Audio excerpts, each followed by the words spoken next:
તો અમે થોડા સપાખરા હમણાં બાપા બહુ સાંભળે છે યુવાનો બધા, તો હું થોડીક મોજ કરાવું કે આજ મળ્યા છે એ બાપાએ જે યુવાનોને આપ્યું છે, જે વૃદ્ધોની પાસે મળે છે ને, એ જિંદગીમાં યુનિવર્સિટીમાંથી ક્યાંય ભણતર ન મેળવ્યું હોય, એ જિંદગીમાં આગળ જતા કોક દી એવી આંટી આવે ને જીવનમાં, તો આવા બુઢાઓએ આપણને હિખામણ દીધી હોય ને, એ આંટીઓમાંથી કાઢે. એ જુવાનો નક્કી કરી લેજો તમે. હા, એટલે કૃપાનો વરસાદ બધા ઉપર વરસતો રહીએ. એટલે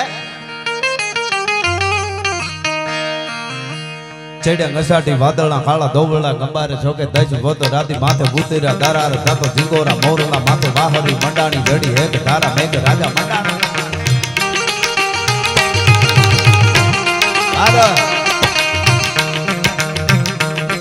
ચડ્યા ઘસાટી વાદળના કાળા દોબળા ગંબારે જોકે દજ ગોતો રાતી માથે ભૂતેરા દારાર જાતો ઝીંગોરા મોરલા માથે વાહરી મંડાણી જડી હેક ધારા મેઘ રાજા મંડાણા. કપાળ નકંડેરા નિંદ્ર બાળા ભડ બાળા પાણી બાળા હાથી હુંડ બાળા હાળા મંડાણા હિલોળ ગંડ નકા બાળા ફેંક્યા ડાળા નદી નાળા ફાડી નકા આળા માથે ડાળા ડાળા.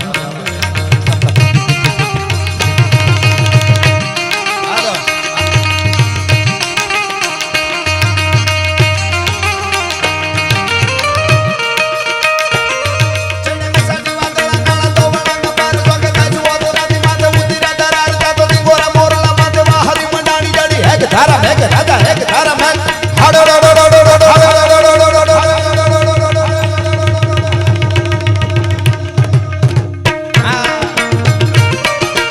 એક ધારા મેઘ રાજા મંડાણા નો પાર તાતો પ્રખંડેરા નીચો વાળા ભડ થાળા પાણી વાળા હાથી હુંડ વાળા કાળા મંડાણા હિલોળ ગંધ નગા વાળા ટીકા કાળા નદી નાળા ફાડી નાખ્યા ઓલા આ બાપા આપ બધા બેઠા છો સાહિત્યમાં હવની ભાષામાં વાત કરી. સોમા વરસાદ થયો ને ગુજરાતીમાં કેવું હોય કે ભારે વરસાદ પડ્યો, અને એની વાત શિષ્ય સાહિત્યમાં કેવું હોય તો ટપક ટપક પાણી પડે અને ઝાડનું પાંદડું હલે. ટપક ટપક પાણી પડે અને ઝાડનું પાંદડું હલે. શિષ્ય સાહિત્ય હવની જગ્યા હોય છે, એની જગ્યા એ બરાબર. લોક ઢાળમાં જવું હોય તો આવ્યો લાવ્યો કટોરો લાવ્યો કાંગસી મારો સાહેબો લાવ્યો લીલી ઓઢણી. પણ એની વાત સપાખરામાં કરવી હોય ચારની સાહિત્યમાં તો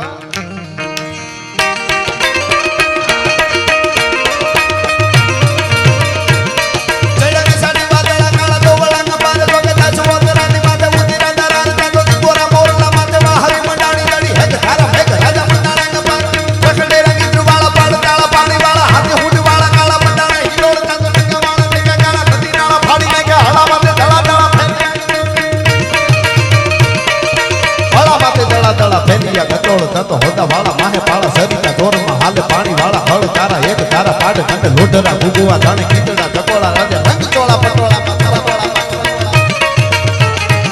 અને હિન્દુઓ શાલિગ્રામ મહારાણો પ્રતાપ આપણા ભારતને બચાવવા, હિન્દુસ્તાનને બચાવવા યુદ્ધના મેદાનમાં ઉતર્યો છે. અકબર સમંદર અથાહ એમાં ડૂબાણી સારી દણી પણ મેવાડો તીડ માહ અમાણો કોયણ રાણો પ્રતાપ. અકબર ભોરિંગ અવથડ શેડવો દિયે સિકોટા એને કરે હાંડો કરમાળ અને પકડે રાણો પ્રતાપ. અકબર ખેર અંગાર જેની જાળે પ્રજળે જગત પણ માથે મેઘ મલ્હાર અમારો પ્રાછત રાણો પ્રતાપસિંહ. આજ બાપા બેઠા એટલે અમુક વાતો હું કહી દઉં. હવે મેં આખું ખૂબ વાંચ્યું, ખૂબ જાણ્યું. કીર્તિદાનભાઈ આપણે શોખ હોય ને તો દિલ્હી સલ્તનત જે કાંઈ અકબર હુમાય આપણે જો મેં પહેલેથી ચોખવટ કરી દીધી. આપણે કોઈ જ્ઞાતિ હારે વાંધો નથી, બધાય હરખા, બધાયને માન આપવાના સંસ્કાર આપણી સનાતન ધર્મએ આપણને આપ્યા છે. પણ જે નથી બાબર હુમાયુન અકબર સીધું ભણાવો ધ ગ્રેટ અકબર. હું તો અહીંયા દરેક હિન્દુ તરીકે ગૌરવ લેતા હોય ને તો કહું છું, પણ ક્ષત્રિયોને ખાસ કહું છું, અજીબો શાન શહેનશાહ ગીત કોઈ દી વગાડતા જ નહીં. લગ્નમાં તમને પાપ લાગશે. ચિત્તોડના સાકાને એકવાર વાંચજો, એમણે શું કર્યું છે. વધારે મારે સમય નથી એટલે ને કરું, એનો દાખલો આપો તમે આનું શું કામે. પણ એક વાત કહી દઉં, લાલ કિલ્લો અને કુતુબ મિનાર અને તાજમહેલ એ આપણું ભારતની ધરોહર છે, ગૌરવ છે. બહુ આપણે એનું ગૌરવ લઈ શકીએ. સાચી વાત છે, હોવું જ જોઈએ. અને એ હાથ અજેબામાં બધું આવતું હોય, સારી વાત છે.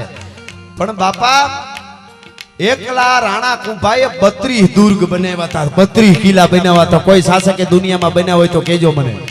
32 દુર્ગ ઈ કોઈને ખબર નથી. ઠેઠ બપાર રાવલથી રાણા રાજસિંહ સુધી 1000 વર્ષ સુધી સંતન મેં કીધું 550 વર્ષ તો રક્ષણ કર્યું ભારતનું, પણ 1000 વર્ષ સુધી કોઈની આધીનતા નથી સ્વીકારી એ રાજપૂતોએ. અને દરેકને હારે લઈને જેને જરૂર પડે ત્યારે અડધી રાતે ઊભું રહેવાનું, એનું નામ રાજપૂત. રાતના 1:30 વાગે દીકરી બજારમાં એકલી આવતી હોય અને કોઈ પૂછે કે ત્યારે ન નીકળાય બેટા, જમાનો ખરાબ છે, તો કે અમારા ગામમાં એક ઘર રાજપૂતનું છે, કોની તાકાત છે કે અમારા હામી ઊંચી આંખ કરીને જોઈ શકે. એ જીવન છે ધધકતા લોહી જેને ધરતીમાંના ખોળામાં રેડ્યા છે.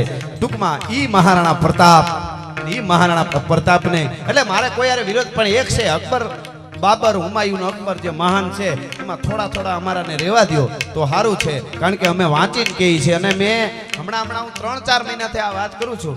અને હલ્દીના મેદાનમાં એક બોર્ડ હતું, મહારાણા પ્રતાપની 1576માં હાર થઈ એવું એક પાટિયું લગાડેલું હતું, એમાં બોર્ડ એ બોર્ડ હમણાં ફરી ગયો, આજ તકમાં આવ્યું હતું. મેં કીધું આપણે બોલીએ એની ધીરે ધીરે અસર તો થાય, સારું કહેવાય હો. હા, હજી મારે નાથ દ્વારામાં મેં એક વાત કરી છે, તમે કહેતા રહેજો પાછા. હા, એમ નાથ દ્વારા તો શ્રીનાથજી આપણો બાપ કહેવાય. એક વાત લઈ લો પછી પાછા અમે બે ભાઈ તમે કેમ કરશું. નાથ દ્વારામાં ભગવાન કૃષ્ણ કન્યો ધર્મ માટે કેટલું થયું છે એ મારે કેવું છે. ધર્મ માટે જેટલા પૈસા તન મન ધન, અને ધર્મ અને રાષ્ટ્ર એ બધું એક જ છે.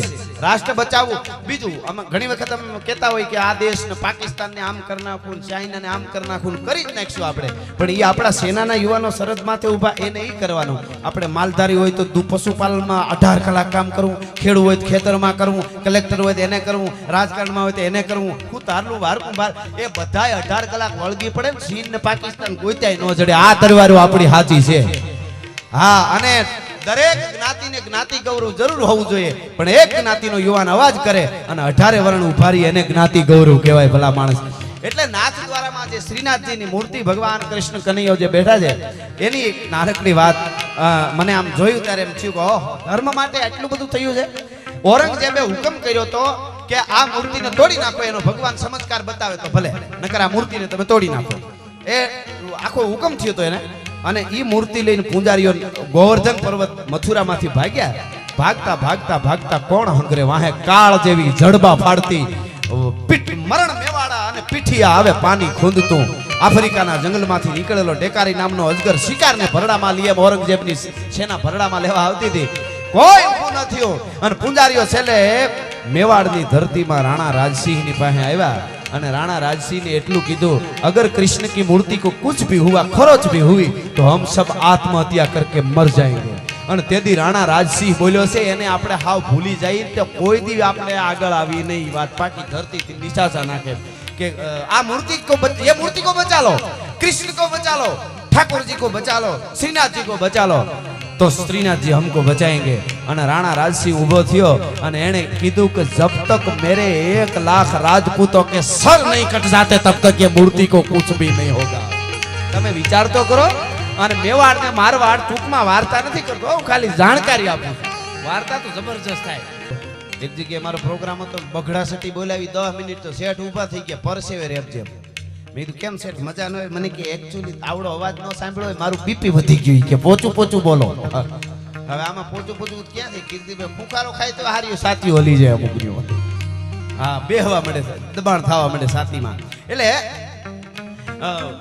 એને મારવાડની સેના અને મેવાડ દુર્ગાદાસ રાઠોડ. હવે આપણે હું તો એમ કહું છું કે મહારાણા પ્રતાપને શિવાજી ભાગ્યશાળી છે કે થોડી ખબર છે. આપણા બાળકોને પૂછો દુર્ગાદાસ રાઠોડ કોણ.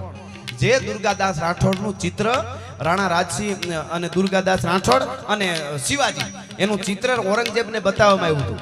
દુર્ગાદાસ રાઠોડ અને શિવાજી એનું ચિત્ર ઔરંગઝેબને બતાવ્યું હતું બેયનું ભેગું. તો ઔરંગઝેબ એમ બોલેલો કે વો એક શિવાજી મહારાજ છે ને સિંહાસન પર બેઠેલું ચિત્ર હતું, દુર્ગાદાસ રાઠોડ ઘોડા ઉપર બેઠા હતા. અને બે ચિત્ર જ્યારે જોયા ત્યારે ઔરંગઝેબે કીધું હતું જો સિંહાસન પર बैठा है उसको तो मैं जैसे वैसे करके संभाल लूंगा, मगर जो घोड़े पे बैठा है इसने मेरी नींद हराम कर दी है. दुर्गादास राठौड़ ઈ જ્યારે અજીતને બચાવવા માટે દિલ્હીથી નીકળ્યા ત્યારે 500 પરિવાર.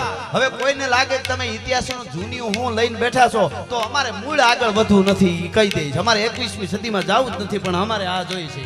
500 પરિવાર, નાના બાળકો, દીકરીઓ અને મોટા સ્ત્રીઓ, 500 પરિવાર અજીતને બચાવવા દુર્ગાદાસ રાઠોડને જ્યારે દિલ્હીથી નીકળ્યા ત્યારે 500 પરિવારને એકારે ભેળા કરીને વિસ્ફોટ કરી નાખ્યો તો રાજપૂતોએ બારૂદનો.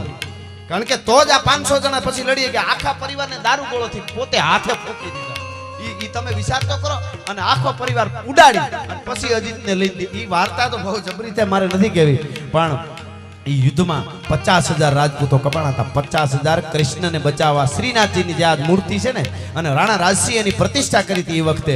મને દુઃખ ખાલી એટલું જ છે, જે શ્રીનાથજીની મૂર્તિ માટે 50,000 કપાઈ ગયા હોય રાજપૂતો, આજે તમે શ્રીનાથજી જાઓ તો રાણા રાજસિંહ અને દુર્ગાદાસ રાઠોડનો નાનો એવો ફોટો જોવા નથી મળતો. એટલે આપણને દુઃખ થાય. ત્યાં મોટા મ્યુઝિયમ હોવા જોઈએ, મોટા પૂતળા હોવા જોઈએ. દુનિયાના માનવીઓ, જે જગતના બાપને તમે પગે લાગવા જાવશો, કૃષ્ણને પગે લાગવા જાવશો, શ્રીનાથજીને પગે લાગવા જાવશો, એના માટે આ દુર્ગાદાસ રાઠોડ અને રાણા રાજસિંહના 50,000 રાજપૂત કપાઈ ગયા છે. અને એ ત્યારે એની મૂર્તિ ઊભી છે. મારા ઘટમાં બિરાજતા શ્રીનાથજી જમુનાજી, પણ ઘટમાં તો આને બિરાજતા હતા એટલે એને ન ભૂલી જતા. એમ ઘટમાં બિરાજે એ સંતોને વંદન છે, પણ આને ઘટમાં બિરાજતા હતા. એટલે મહારાણા પ્રતાપ યુદ્ધના મેદાનમાં ઉતર્યો.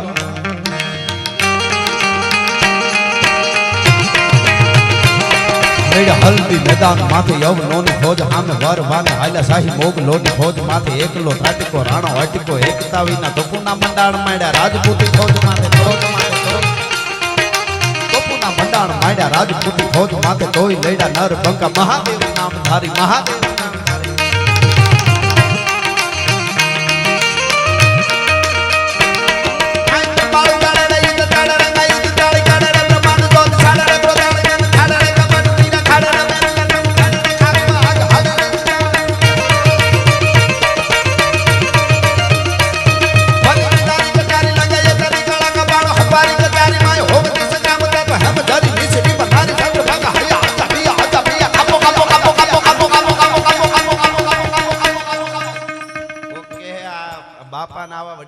કાપો કાપો હું કામ કહે છે? ચોખવટ કરી દો. પાકિસ્તાન ને કાપો કાપો કાપો કાપો કાપો કાપો કાપો કાપો કાપો કાપો. હવે એને કાપવા માટે મેં જે આગળ વાત કરી એ બધાને એક થઈને ઈ આપણે હાવોને જે હોઈપું છે ઈ આપણે કરવું પડે. તો હવે આમ તો ઈ હવે પૂછડા ભીડે હોમે ઓલી બાજુ તો વાંદરિયા ઘરી ગયા. હવે તાલિબાનીઓને ઈ ખબર નથી કે અમેરિકાના પ્લેનના પાંખિયામાં હિંચકા બાંધીને હિંચકાય નહીં, એને ઉડાડવાનું હોય. ઈ જેને ખબર નથી. બોલો. હા, ઈ દુનિયા જીતવા નીકળ્યા છે. બોલો. પણ ખેર આપણી વર્ડ નથી એટલે આપણે પાકિસ્તાનને કાંઈ નથી કરતા. ઘણા કે ઉડાડી દેવું છે, પણ વર્ડ વગર કોઈ દી ધીંગાણા ન હોય. કોક દી ગીરમાં આવો ડાલામાં તો હાવજ આપણે હામો વયો આવતો હોય અને આપણે હામાં હાલ્યા જાય, દેકારો નહીં કરવાનો.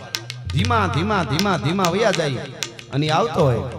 પંજા નાખતો આવ્યો સિંહ ડાલામાં તો કાળ જાળ દાડાળો હાલિયો દેતો ડુંગરા ડણક અને હાથિયા મૃગરા ઢૂંઢ હાલિયા પૃથ્વીરે માથે લાગિયા કેતારા કેતા કરેના બણા ભૂરી નટાળો ગતિ ક્રોધ બાળો કોપ વાળો ઢાળે નસા મોટ ઢાળો કરંતો હુંકાર.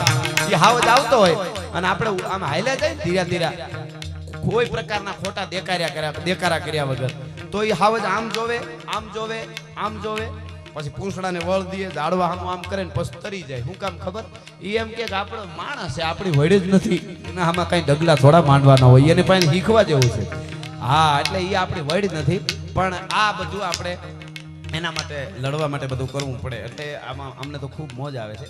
પણ હવે તમે કયો એમ કરી મારવા. હાલો તો એ લઈ લો.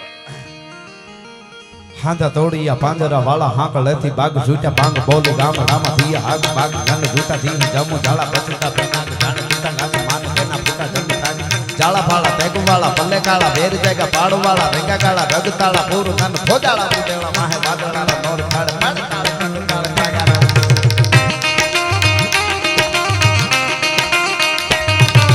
વડે તાળી બંદુ કાળ કાગા રણ દૂર નને ઠેકાણા જણકી ચડી છાણકી પાકરા હડી જાણકી જરદા ખાક ઉઠિયા કે તાર કને રાણકી સિંધુવારા ધણકી ઉઠિયા રોગા ધણકી મામલે હુરા કરે મારે મારે ગાના આનુ મને ધોમ વાને લકા ડાળા જેમો આજા બેરી હુંડા વાળા ગાળા તોડી આવે.